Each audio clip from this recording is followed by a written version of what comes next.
आप देख रहे हैं जी के जॉब एग्जाम यूट्यूब चैनल। तो चलिए शुरू करते हैं आज का सेशन को। तो पहला प्रश्न है, वर्तमान में लोकसभा में सदन का नेता कौन है? जी हाँ, वर्तमान में लोकसभा में सदन का नेता कौन है? तो इसका सही जवाब होगा option number B, Narendra Modi वर्तमान में लोकसभा में सदन का नेता है। तो लोकसभा में सदन का नेता कौन होते हैं? तो भारत के प्रधानमंत्री लोकसभा में सदन का नेता होते हैं। तो ये आप याद रखिएगा, ठीक है। बात करिए अगला प्रश्न का, तो 2 नंबर में है, अंतर्राज्यीय परिषद का गठन किसके द्वारा किया जाता है? जी हाँ, अंतर्राज्यीय परिषद का गठन निम्नलिखित में से किसके द्वारा किया जाता है? तो राष्ट्रपति के द्वारा अंतर्राज्यीय परिषद का गठन किया जाता है। तो इसका सही जवाब हो जाएगा ऑप्शन नंबर डी। और बात करें आज का अगला प्रश्न का, तो 3 नंबर में है, भारत के संविधान के अनुच्छेद 217 निम्नलिखित में से किससे संबंधित है? जी हाँ, भारतीय संविधान का अनुच्छेद 217 जो है निम्नलिखित में से किनसे संबंधित है? तो न्यायाधीशों की नियुक्ति से संबंधित है भारतीय संविधान का अनुच्छेद 217। तो इसका राइट आंसर हो जाएगा ऑप्शन नंबर बी। और बात करें अगला प्रश्न का, तो आज का 4 नंबर प्रश्न है, संविधान में पहली बार संशोधन कब किया गया था? जी हाँ, भारतीय संविधान में पहली बार संशोधन किस वर्ष किया गया? तो वर्ष 1951 में संविधान में पहली बार संशोधन किया गया। तो इसका राइट आंसर हो जाएगा ऑप्शन नंबर बी। और कौन से भाग के तहत? तो भारतीय संविधान के भाग 20 में और अनुच्छेद 368 के तहत भारतीय संविधान में संशोधन करने की प्रक्रिया का उल्लेख किया गया है। तो ये भी आप याद रखिएगा। और भारतीय संविधान में संशोधन करने की शक्ति किसे प्राप्त है? तो भारतीय संसद को। आई होप कि आपको समझ में आ गया होगा। बात करें 5 नंबर प्रश्न का, तो किस देश का संविधान लचीला है? जी हाँ, निम्नलिखित में से वो कौन सा देश है जिसका संविधान जो है लचीला है? तो इसका राइट आंसर होगा ऑप्शन नंबर डी, ब्रिटेन का जो संविधान है लचीला है। और भारत का संविधान दुनिया का सबसे लंबा लिखित संविधान है। तो ये भी आप याद रखिएगा क्योंकि यहाँ से प्रश्न एग्जाम में पूछा जाता है। बात करें 6 नंबर प्रश्न का, तो सबसे बड़ा महाद्वीप कौन सा है? सबसे बड़ा महाद्वीप निम्नलिखित में से कौन सा है? तो एशिया महाद्वीप जो है सबसे बड़ा महाद्वीप है। तो इसका राइट आंसर होगा ऑप्शन नंबर बी। और बात करें महाद्वीपों की संख्या कितनी है? तो टोटल 7 है। ये भी आप याद रखते हुए चले। तो प्यारे भाइयों एवं बहनों, अगर आपको आज का क्लास का वीडियो पसंद आ रहा हो तो दिल से वीडियो को लाइक जरूर करिए। चैनल पर पहली बार आए या हमारा वीडियो आप तक पहली बार पहुंचा है तो चैनल को भी सब्सक्राइब करके बेल आइकन को प्रेस कर लीजिए, क्योंकि यहाँ आपको मोस्ट वीवीआई प्रश्न बताए जाते हैं, पढ़ाए जाते हैं और यहाँ से प्रश्न आपको अपने एग्जाम में देखने को जरूर मिलेंगे। और इस वीडियो को ज़्यादा से ज़्यादा अपने भाइयों और बहनों के साथ में शेयर जरूर करें जो लोग बिहार एसएससी 2023 एग्जाम की तैयारी कर रहे हैं। बात करें 7 नंबर प्रश्न का, तो भारत का पहला कृषि विश्वविद्यालय कहाँ स्थापित किया गया था? जी हाँ, भारत का पहला कृषि विश्वविद्यालय कहाँ स्थापित किया गया था? तो पतन का पहला कृषि विश्वविद्यालय स्थापित किया गया था। तो इसका सही जवाब होगा ऑप्शन नंबर बी। देख लेते हैं अगला प्रश्न को। बात करें 8 नंबर प्रश्न का, तो कौन सी नदियां हिमालय की सबसे पूर्वी सीमा बनाती है? जी हाँ, निम्नलिखित में से वो कौन सी नदियां है जो हिमालय की सबसे पूर्वी सीमा बनाती है? तो इसका राइट आंसर होगा ऑप्शन नंबर बी। ब्रह्मपुत्र नदी जो है हिमालय की सबसे पूर्वी सीमा बनाती है और ब्रह्मपुत्र हिमालय की पूर्वी सीमा को चिन्हित करती है। ये भी आप याद रखते हुए चलिए। देख लेते हैं अगला प्रश्न को। 9 नंबर प्रश्न है, भारत को कितने भूकंपीय क्षेत्रों में बांटा गया है? जी हाँ, भारत को कितने भूकंपीय क्षेत्रों में बांटा गया है? तो इसका सही जवाब होगा ऑप्शन नंबर डी, 4 भूकंपीय क्षेत्रों में बांटा गया है भारत को। तो ये आप याद रखते हुए चले। चलिए देख लेते हैं अगला प्रश्न को। बात करें 10 नंबर प्रश्न का, तो मणिपुर, त्रिपुरा और मेघालय राज्यों का गठन किस वर्ष में किया गया था? जी हाँ, मणिपुर, त्रिपुरा और मेघालय राज्यों का गठन किस वर्ष में किया गया था? तो वर्ष 1972 में मणिपुर, त्रिपुरा और मेघालय राज्यों का गठन किया गया था। तो इसका सही जवाब हो जाएगा ऑप्शन नंबर ए। 11 नंबर प्रश्न का, तो ईस्ट इंडिया कंपनी की स्थापना के समय भारत का शासक कौन था? जी हाँ, ईस्ट इंडिया कंपनी की स्थापना के समय भारत का शासक निम्नलिखित में से कौन था? तो अकबर जो था ईस्ट इंडिया कंपनी की स्थापना के समय भारत का शासक था। तो इसका सही जवाब हो जाएगा ऑप्शन नंबर सी। और बात करें अकबर के शासनकाल का तो 1556 से 1605 ईस्वी तक अकबर ने शासन किया, तो ये भी आप याद रखते हुए चले। मैं आपको बताते चलूँ, आपको डेली के क्लास के वीडियो का जो पीडीएफ होता है आपको फ्री में दिया जाता है रिवीजन करने के लिए, तो बिल्कुल भी आप पीडीएफ लेना नहीं भूलें। बात करिए 12 नंबर प्रश्न का, तो इलाहाबाद में 1857 में विद्रोह का नेतृत्व किसने किया था? जी हाँ, वह इलाहाबाद में 1857 में विद्रोह का नेतृत्व किसने किया था? यानी कहने का मतलब ये हुआ प्रश्न का कि इलाहाबाद में 1857 की क्रांति का नेतृत्व निम्नलिखित में से किसने किया था? तो इसका राइट आंसर होगा option number B, Liaquat Ali ने 1857 के विद्रोह का नेतृत्व किया था, तो ये आप याद रखिएगा। और 1857 की क्रांति को सिपाही विद्रोह के भी नाम से जाना जाता है। बात करें 13 नंबर प्रश्न का, तो आत्मीय सभा के संस्थापक कौन थे? जी हाँ, आत्मीय सभा के संस्थापक निम्नलिखित में से कौन थे? तो राजा राम मोहन राय आत्मीय सभा के संस्थापक थे, तो इसका सही जवाब होगा ऑप्शन नंबर डी। और ब्रह्म समाज के भी संस्थापक थे कौन? राजा राम मोहन राय। तो ये सभी पॉइंट को आप याद रखते हुए चले। बात करें 14 नंबर प्रश्न का, तो निम्नलिखित में से किसने अलाई दरवाजा का निर्माण करवाया था? जी हाँ, निम्नलिखित में से किसने अलाई दरवाजा का निर्माण करवाया था? तो अलाउद्दीन खिलजी ने अलाई दरवाजा का निर्माण करवाया था, तो इसका राइट आंसर हो जाएगा ऑप्शन नंबर ए। देख लेते हैं अगला प्रश्न को।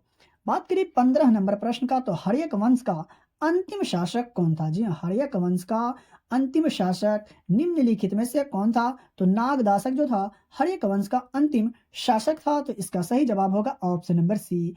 और हर्यक वंश का संस्थापक कौन था? तो बिंबिसार, ये भी आप याद रखिएगा। ठीक है, चलिए बढ़ते हैं अगले प्रश्न की ओर और देख लेते हैं आज का 16 नंबर प्रश्न को। तो अंतर्राष्ट्रीय मुद्रा कोष की स्थापना कब की गई थी? जी हाँ, अंतर्राष्ट्रीय मुद्रा कोष की स्थापना किस वर्ष की गई थी? तो वर्ष 1945 में अंतर्राष्ट्रीय मुद्रा कोष की स्थापना की गई थी, तो इसका सही जवाब होगा ऑप्शन नंबर सी।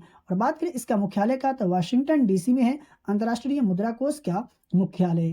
तो बात करें 17 नंबर प्रश्न का, तो न्यू विकास बैंक का मुख्यालय कहाँ स्थित है? जी हाँ, न्यू विकास बैंक का मुख्यालय कहाँ स्थित है? सही जवाब हो जाएगा ऑप्शन नंबर ए, शंघाई चीन में न्यू विकास बैंक का मुख्यालय। और बात करें ऑप्शन बी का, तो जिनेवा स्विट्जरलैंड में है WHO का मुख्यालय। और बात करें ऑप्शन सी का, तो दुबई संयुक्त अरब अमीरात में है ICC का मुख्यालय। तो ये भी आप याद जरूर रखिएगा, क्योंकि यहाँ से प्रश्न आपको अपने एग्जाम में देखने को जरूर मिलेंगे। बात करें 18 नंबर प्रश्न का, तो विश्व साक्षरता दिवस हर वर्ष किस तिथि को मनाया जाता है? जी हाँ, विश्व साक्षरता दिवस हर वर्ष किस तिथि को मनाया जाता है? कब मनाया जाता है? तो 8 सितंबर को विश्व साक्षरता दिवस हर वर्ष मनाया जाता है, तो इसका सही जवाब हो जाएगा ऑप्शन नंबर बी। चलिए देख लेते हैं दूसरे प्रश्न को। बात करें 19 नंबर प्रश्न का, तो ऑपरेशन ब्लैक बोर्ड डैश से संबंधित है। जी हाँ, ऑपरेशन ब्लैक बोर्ड का जो संबंध है निम्नलिखित में से किनसे है? तो सभी विद्यालयों में आधारभूत सुविधाएं उपलब्ध कराने से है ऑपरेशन ब्लैक बोर्ड का संबंध। इसका राइट आंसर हो जाएगा ऑप्शन नंबर सी। बात करिए 20 नंबर प्रश्न का, तो UNDP का पूर्ण रूप क्या है? जी हाँ, कहने का मतलब ये हुआ कि UNDP का जो फुल फॉर्म होता है निम्नलिखित में से क्या होगा? तो इसका सही जवाब होगा ऑप्शन नंबर ए, संयुक्त राष्ट्र विकास कार्यक्रम यानी United Nations Development Programme. UNDP का फुल फॉर्म होता है, तो आप हिंदी के साथ इंग्लिश भी याद रखिएगा, यहाँ से प्रश्न आपसे एग्जाम में पूछा जा सकता है। चलिए देख लेते हैं दूसरे प्रश्न को। बात करें 21 नंबर प्रश्न का, तो हीलियम नाभिक में डैश होते हैं? जी हाँ, हीलियम नाभिक में क्या होते हैं? तो इसका राइट आंसर हो जाएगा ऑप्शन नंबर बी, 2 प्रोटॉन और 2 न्यूट्रॉन होते हैं हीलियम नाभिक में।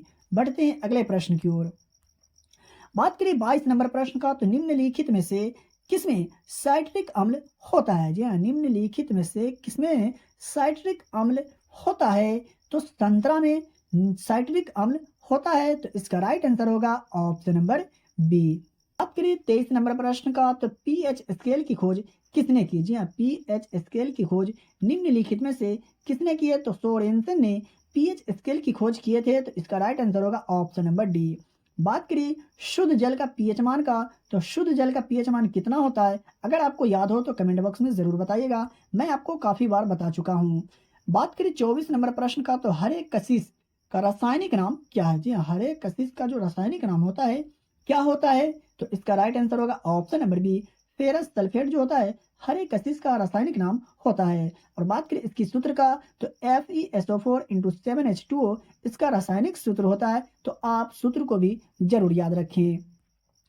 बात करें 25 नंबर प्रश्न का, तो हाइड्रोजन की क्रियाशीलता का सही क्रम निम्न प्रकार है। कहने का मतलब ये हुआ कि हाइड्रोजन की क्रियाशीलता का जो सही क्रम है निम्नलिखित में से कौन सा है, ये आपको पहचान करके बताना है। अगर आपको याद नहीं है तो आप इसे जरूर याद रखिएगा। तो इसका सही जवाब होगा option number B, fluorine, chlorine, bromine और आयोडीन जो है हाइड्रोजन की क्रियाशीलता का सही क्रम है, तो इसका राइट आंसर होगा ऑप्शन नंबर बी। तो ये आप याद रखिएगा।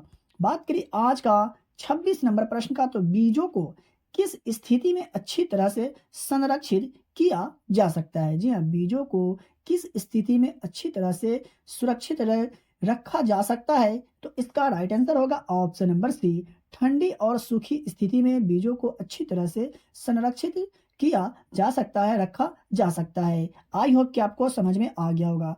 फिर भी मैं आपको बताते चलूँ, अगर आपको किसी भी प्रश्न में डाउट हो, किसी भी प्रश्न के उत्तर में अगर आपको डाउट लगता हो, तो आप हमसे कमेंट बॉक्स में कमेंट करके पूछ सकते हैं। मैं सभी लोगों के कमेंट को रीड करता हूं। अगर कोई सवाल होता है तो मैं जवाब भी देता हूं। बात करें 27 नंबर प्रश्न का, तो निम्नलिखित में से कौन सा पादप हार्मोन फलों के पकने में मदद करता है? जी हाँ, निम्नलिखित में से कौन सा पादप हार्मोन जो है फलों को पकने में मदद करता है? तो एथिलीन जो है फलों के पकने में मदद करता है, तो इसका राइट आंसर हो जाएगा ऑप्शन नंबर डी। देख लेते हैं नेक्स्ट प्रश्न को। बात करें 28 नंबर प्रश्न का, तो टांका किसका एक मिश्र धातु है? जी हाँ, टांका जो है निम्नलिखित में से किसका एक मिश्र धातु है? तो टीन और सीसा का टांका जो है मिश्र धातु है, तो इसका सही जवाब होगा ऑप्शन नंबर सी। और बात करें आज का 29 नंबर प्रश्न का, तो कार्बन नैनो ट्यूब किसके द्वारा आविष्कृत की गई थी? जी हाँ, कार्बन नैनो ट्यूब को किसके द्वारा आविष्कार की गई? तो इसका राइट आंसर होगा option number A, Arthur Compton के द्वारा कार्बन नैनो ट्यूब को आविष्कार किया गया था, तो ये आप याद रखिएगा। बात करें 30 नंबर प्रश्न का, तो जेली बनाने हेतु निम्नलिखित में से कौन सा फल सर्वाधिक उपयुक्त है? जी हाँ, कहने का मतलब ये हुआ कि जेली बनाने में निम्नलिखित में से कौन सा फल का प्रयोग किया जाता है? तो इसका सही जवाब हो जाएगा ऑप्शन नंबर सी, अमरूद का। जी हाँ, जेली बनाने में अमरूद का प्रयोग किया जाता है, तो इसका राइट आंसर होगा ऑप्शन नंबर सी। चलिए बढ़ते हैं अगले प्रश्न की ओर और देख लेते हैं आज का 31 नंबर प्रश्न को। लेकिन उससे पहले अगर आपको आज का सेशन अच्छा लग रहा हो तो वीडियो को लाइक जरूर करें और अपने दोस्तों और रिलेटिव में भी शेयर जरूर करें। बात करें 31 नंबर प्रश्न का, तो विद्युत हीटर द्वारा ऊर्जा का रूपांतरण होता है। जी हाँ, विद्युत हीटर के द्वारा ऊर्जा का रूपांतरण होता है, तो इसका सही जवाब होगा ऑप्शन नंबर ए, विद्युत ऊर्जा से उष्मीय ऊर्जा में रूपांतरण होता है विद्युत हीटर द्वारा। चलिए बढ़ते हैं अगले प्रश्न की ओर और देख लेते हैं 32 नंबर प्रश्न को। तो लिफ्ट में हम हल्का महसूस करते हैं जब लिफ्ट क्या, ये आपको बताना है पढ़ करके ऑप्शन को। लिफ्ट में हम हल्का महसूस कब करते हैं? जब लिफ्ट क्या होता है? तो इसका सही जवाब होगा ऑप्शन नंबर डी, जब लिफ्ट मुक्त रूप से उतरता है तब लिफ्ट में हम हल्का महसूस करते हैं। अगर आप लिफ्ट में चढ़े होंगे तो आपको जरूर फील हुआ होगा, तो ये आपको समझ में आ ही गया होगा। चलिए देख लेते हैं दूसरे प्रश्न को। बात करें 33 नंबर प्रश्न का, तो डॉपलर प्रभाव का जो संबंध है निम्नलिखित में से किन से है? जी हाँ, डॉपलर प्रभाव का जो संबंध है डैश से है, तो इसका सही जवाब होगा ऑप्शन नंबर ए, आवृत्ति से डॉपलर प्रभाव का संबंध है। और बात कर ले आज का अगला प्रश्न का, तो 34 नंबर प्रश्न है, बर्फ को बुरादे में पैक क्यों किया जाता है? जी हाँ, बर्फ को बुरादे में क्यों पैक किया जाता है? तो इसका सही उत्तर होगा ऑप्शन नंबर बी, बुरादा जो है उष्मा का कुचालक होता है, जिसके कारण बर्फ को बुरादे में पैक किया जाता है। आई होप कि आपको समझ में आ गया होगा। और बात करें 35 नंबर प्रश्न का, तो ध्वनि का वेग सबसे अधिक किस माध्यम में होगा? जी हाँ, ध्वनि का वेग जो है सबसे अधिक निम्नलिखित में से किस माध्यम में होगा? तो इस्पात में होगा ध्वनि का वेग सबसे अधिक, तो इसका राइट आंसर होगा ऑप्शन नंबर डी। चलिए देख लेते हैं अगला प्रश्न को। बात करें 36 नंबर प्रश्न का, तो धारावाही चालक के चारों ओर उत्पन्न क्षेत्र होता है। धारावाही चालक के चारों ओर उत्पन्न क्षेत्र होता है, तो इसका सही उत्तर होगा ऑप्शन नंबर बी, केवल चुंबकीय क्षेत्र। धारावाही चालक के चारों ओर उत्पन्न क्षेत्र होता है केवल चुंबकीय क्षेत्र। बढ़ते हैं अगले प्रश्न की ओर और देख लेते हैं 37 नंबर प्रश्न को। तो डिटर्जेंट पाउडर में मौजूद प्रमुख रसायन क्या है? जी हाँ, डिटर्जेंट पाउडर में मौजूद प्रमुख रसायन निम्नलिखित में से कौन सा है? तो सोडियम कार्बोनेट जो है डिटर्जेंट पाउडर में मौजूद रसायन है, तो इसका सही जवाब होगा ऑप्शन नंबर बी। और बात करें 38 नंबर प्रश्न का, तो पौधों में कोशिका विभाजन होता है जबकि जंतुओं में होता है, तो इसका सही जवाब की अगर बात किया जाए तो ऑप्शन नंबर बी इसका सही जवाब हो जाएगा। पौधों में कोशिका विभाजन लगातार और जबकि जंतुओं में केवल एक निश्चित उम्र तक होता है। तो आई होप कि आपको समझ में आ गया होगा। चलिए बढ़ते हैं अगले प्रश्न की ओर और देख लेते हैं आज का 39 नंबर प्रश्न को। तो निम्नलिखित में से किस शैवाल को अंतरिक्ष शैवाल के रूप में जाना जाता है? निम्नलिखित में से किस शैवाल को अंतरिक्ष शैवाल के रूप में जाना जाता है? तो क्लोरेला को अंतरिक्ष शैवाल के रूप में जाना जाता है, तो इसका राइट आंसर होगा ऑप्शन नंबर ए। और बात कर ले आज का 40 नंबर प्रश्न का, तो बल का एसआई मात्रक क्या है? जी हाँ, बल का एसआई मात्रक क्या है? मैं आशा करता हूं कि आपको इस प्रश्न का आंसर जरूर याद होगा, तो इसका सही जवाब होगा ऑप्शन नंबर सी, न्यूटन। बल का एसआई मात्रक क्या होता है? न्यूटन होता है। साथियों, अगर आपको आज का क्लास का वीडियो पसंद आया है और अभी तक अगर आप लाइक नहीं किए तो प्लीज़ अब वीडियो को लाइक ज़रूर करें। चैनल पर पहली बार आए या हमारा वीडियो आप तक पहली बार पहुंचा है तो चैनल को सब्सक्राइब करके बेल आइकन को प्रेस करें और इस वीडियो को ज़्यादा से ज़्यादा अपने दोस्तों और रिलेटिव में शेयर ज़रूर करें। इसका पीडीएफ लेने के लिए वीडियो के डिस्क्रिप्शन में दिए गए टेलीग्राम चैनल लिंक को ज्वाइन करें और डेली के वीडियो का फ्री में पीडीएफ प्राप्त करें। तो चलिए मिलते हैं फिर से एक नए वीडियो में।